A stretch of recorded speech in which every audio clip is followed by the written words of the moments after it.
You guys have had so much change with the lineups, rotations, guys, in and out. But the production, the outcomes remain consistent. Why is that possible? Maybe a lot of things. Like, for one, we've had ever since I've been here, I feel like we just haven't been super healthy. So we've all had to figure it out. So we've had a culmination of years doing it, and now it's just different people, and over time the players get better. This year I feel like we had about 20 games where I wasn't playing, so that's a lot of time for guys to get better, be in different roles, and grow as players. So when I come back, it's kind of the same thing. They've been doing so much, now the load is less, and guys can just kind of find their game within that. We've won together. That adds a lot of it. Everybody kind of knows what's expected, but also gets enough space to grow as a player. So it's a lot of things that add into why we're able to have these different lineups. Some of it's Mark trusting guys to go in there and letting them mess up until they figure it out is another one. So it's just a lot of things that add up into why we're able to play different lineups and be confident in those lineups. You know what I mean?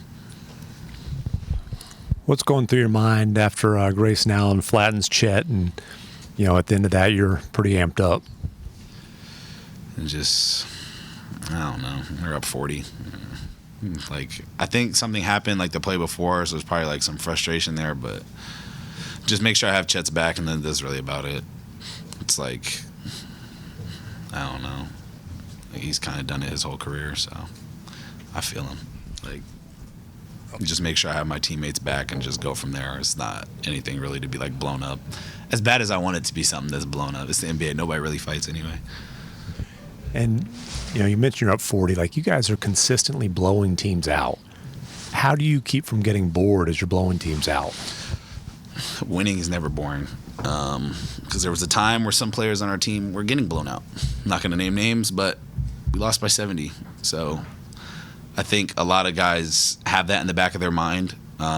Even me, my first year, we weren't winning a ton. We were solid, but I think I have that in the back of my mind, and you can't get bored with the process. I think having the guy, the lineup we had in at the end of the game, watching them be able to play is a little bit more motivation too. They work really hard behind the scenes, so for them to get the opportunity to go into these NBA games and kind of showcase what they were doing is a little bit more motivation too.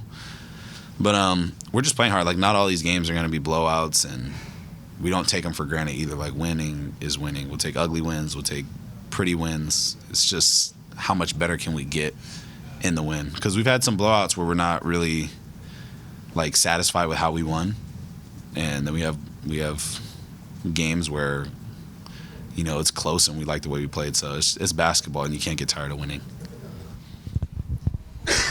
With your offseason sort of just being up in the air with the surgery, how did you sort of, prioritize what you wanted to work on? Well, it made it pretty easy. I didn't have my right hand all summer, so it's just a lot of left hand workouts and running. I just tried to stay in really good shape, so I haven't been super tired or anything coming back, so that's where I hung my hat on. Everything else, I just try and get to a point now where I don't overwork my hand when I'm working out, but also still trying to get shots up and reps up, and kind of treating some of the off days like summer a little bit, in the sense that I'll try and work on a little bit of stuff. I mean, that was a big thing that people speculated on social media about, was you were working with your left hand, of his left hand's going to get so much better. How much do you feel like you actually improved in that setting or stance, I guess? I don't know. I actually seen that. It was kind of funny because it's if people actually watch, I go left a lot. So it wasn't this super drastic change, I feel like. I mean, maybe my passing. But yeah, even during that playoff stretch, I had to go left so much that I got naturally better at it. And obviously I'm right-handed, so when that starts to click again, it'll be easier. But I would just maybe say passing and stuff like that. But it's just more I just don't think it's this drastic change. I've been going left my whole life, so I actually wish it happened to my left hand so I could do the stuff I wanted to do right-handed. So not a drastic change, but I got to work on it a lot. Go ahead, Cliff. Yeah. So you mentioned liking the way you guys play regardless of the score.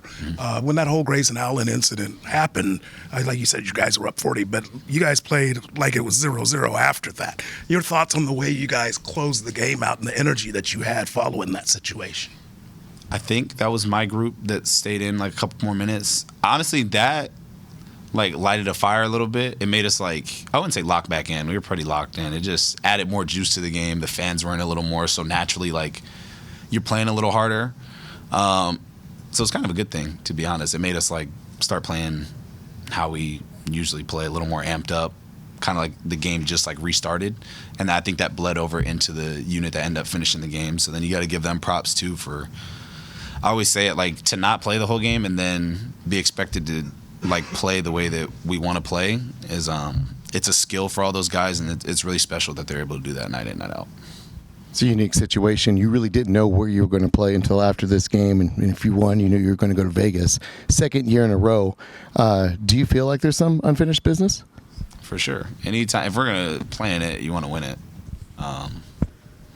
That's really all I got for it. It's not like a vendetta thing, but like if we're going to do something, let's do it to the best of our ability and not lose sight of like obviously the end goal. But we also get to treat this Vegas trip like the playoff run. Like we have the media junket and that whole circus where we pretend to practice in front of everybody and do that whole thing. So that ended up being something that happened during the finals and the playoffs. And so it served us well. So we definitely use this as like a learning experience and something to kind of prep us for down the road. You mentioned the other night that it's not like with your wrist that, a switch is going to flip all of a sudden it's going to be okay. But can you feel yourself maybe game by game or week by week kind of improving, getting more comfortable with it? Yeah, there's just like, I would say the biggest thing is like, there's just like still like some pain hurdles that you got to like overcome with it. A lot of it too is like, we're like such a good team. Like I can kind of get away with like just trying stuff, even if it looks crazy. Granted, with that power, you kind of got to pick and choose your spots a little bit, but yeah, it's definitely getting like more and more comfortable. I'm like starting to like set in with like what it's going to feel like on a nightly basis. There's like a routine that goes into like how to like get my hand ready and just like rehab and stuff. Like all the little stuff like the behind the scenes is more important than like the actual like comfortability of the game, because like when I can go into the games and not feel it as much, it allows me to like be back to normal.